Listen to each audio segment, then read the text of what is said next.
अस्सलाम वालेकुम जी, welcome back to my channel kitchen corner and blog जी। आज हम बनाने लगे हैं पालक के पकोड़े।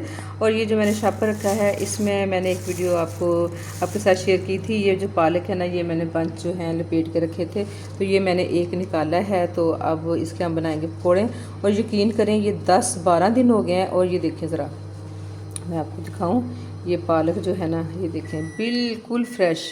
कोई कह नहीं सकता कि ये पालक जो है इतने दिन पुरानी है। और वजह यही थी कि हमने इसको बिल्कुल ड्राई, इसको गीला नहीं था किया, हमने इसको धोया नहीं था ऐसे, और फिर रखा था हमने टिशू में, ताकि अगर कुछ गीला भी हो तो इसके साथ ना वो पानी जो है वो जज़ब हो जाए और ये जो पालक है हमारी ख़राब ना हो।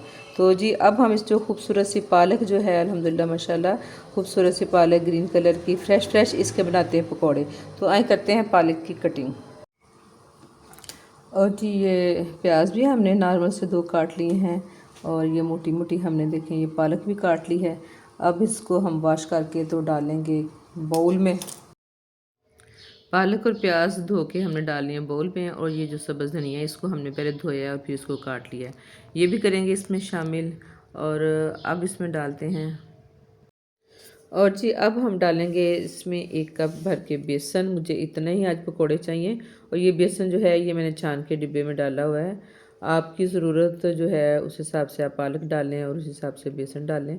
तो मुझे 1 कप चाहिए था, ये मैंने डाल दिया। और ये देखें सब्ज़ मिर्चें हैं जो कि मैंने ग्राइंड करके ना इसकी वीडियो आपके साथ शेयर की थी। और ये मैंने रखी हुई हैं फ्रिज में। और मैं तब से, जब से रमज़ान शुरू हुआ तब से ना इनको यूज़ कर रही हूँ।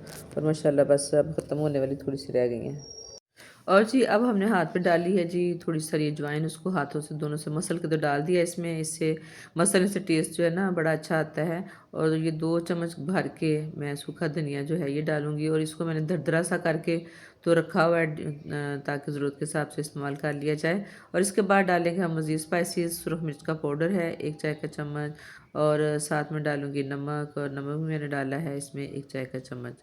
आप अपने हिसाब से अपने स्पाइसेस अपने मटेरियल के हिसाब से डाल सकते हैं। और इसके बाद मैंने ये लिया है जज़ीरा, इसको भी हम मसल के डाल देंगे। और साथ साथ आपसे रिक्वेस्ट है, अगर वीडियो अच्छी लगे तो प्लीज़ लाइक कर दें, चैनल पे न्यू हैं तो सब्सक्राइब कर दें। और प्लीज़ बेल आइकन को ज़रूर प्रेस कर दें ताकि कोई भी जो मेरी वीडियो आए ना आप तक फ़ौरन पहुँचे।